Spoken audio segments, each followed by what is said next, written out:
आत्मा का साया। हेलो दोस्तों, मैं एक कहानी लेके आई हूँ। वो कहानी आत्मा की साया की कहानी है। तो चाली कहानी को शुरू करते हैं। आज काटी हुआ आपको जरूर पसंद आया।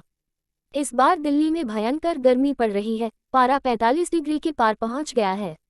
इस झुलसा देने वाली गर्मी में रोज भरी हुई बस में पसीने से लिपटे लोगों के बीच पिसकर ऑफिस जाना दिमाग और शरीर दोनों की वाट लगा देता है। मन नहीं करता अब दिल्ली में रहने का। हर तरफ गाड़ियों का शोर, धुआं। लगता है न जाने कितने दिनों से सांस न ली हो, ताज़ी हवा को महसूस ना किया हो। काफी जगह नौकरी के लिए आवेदन दे रखा है। एक दो जगह तो इंटरव्यू भी दे आया हूँ।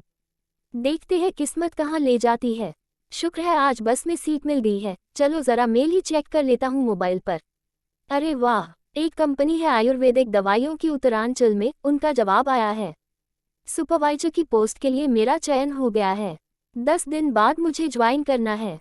रहने के लिए कमरा मिलेगा, मगर खाना खुद बनाना पड़ेगा। कोई बात नहीं, दिल्ली की गर्मी से तो छुटकारा मिलेगा। अरे मेरा स्टॉप आ गया। चलो घर पहुंचकर सबको ये खुशखबरी सुनाता हूँ और जाने की तैयारी करता हूँ। मम्मी पापा सभी खुश थे, क्योंकि हम असल में तो उत्तरांचल के ही हैं, पर पापा की नौकरी के कारण दिल्ली में रह रहे थे। इस कारण वापस अपनी जड़ों से जुड़ने का मौका मिल रहा था। यहाँ से इस्तीफा दे कुछ दिन बाद मैं उत्तरांचल के लिए निकल गया। नेशनल कॉबैक पार्क के पास एक छोटा सा गांव पड़ता है, मोहान। वही यह आयुर्वेदिक दवाइयों की फैक्ट्री है जहां मेरी नौकरी लगी थी। मन खुश हो गया था मोहान पहुंचकर। सड़क के किनारे गांव और दोनों तरफ डरावना घना जंगल। फैक्ट्री का समय सुबह 8 से 4 बजे तक का था। फैक्ट्री के पास ही मुझे कमरा मिला था। पहाड़ी लोग बड़े ही सीधे होते हैं, तो काम करने में मजा आ रहा था। गांव में शाम 7 बजे के बाद लोग ज्यादा बाहर नहीं निकलते। बसें भी आना बंद हो जाती है, कारण बाघ और हाथी का खतरा। सुनने में आया था कि बाघ कई बार लोगों को अपना शिकार बना चुका था। यहाँ पर एक डर और था, और वो था भूत प्रेत, रात में घूमने वाली आत्माओं का।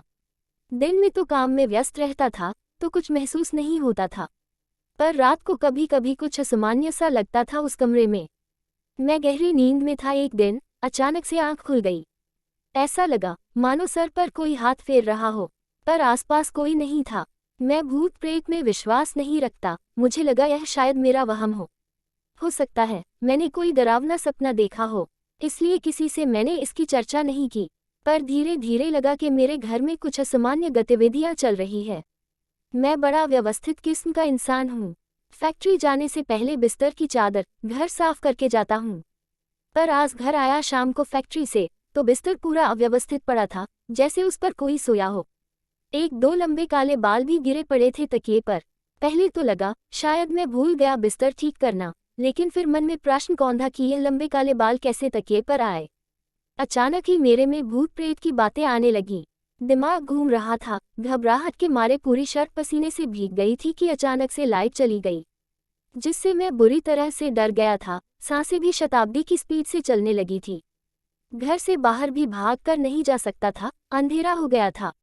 बाहर घुप्पा अंधेरा था। शहरों की तरह यहाँ कोई स्ट्रीट लाइट नहीं जलती और लोग भी जल्दी सो जाते हैं।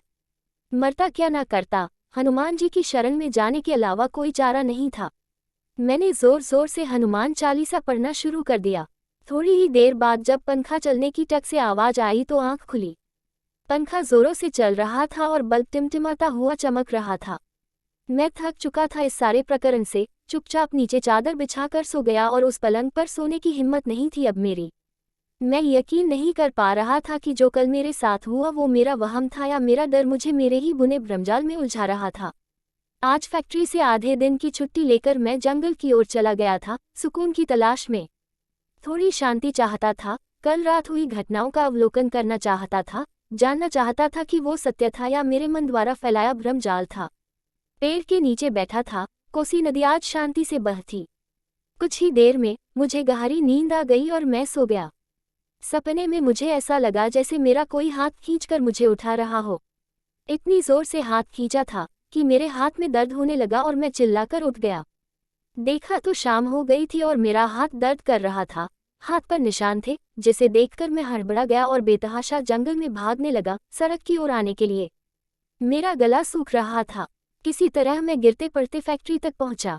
अपने घर जाने की हिम्मत नहीं थी रात को। मैं अपने मैनेजर के घर चला गया। वो मुझे अपना छोटा भाई मानते थे।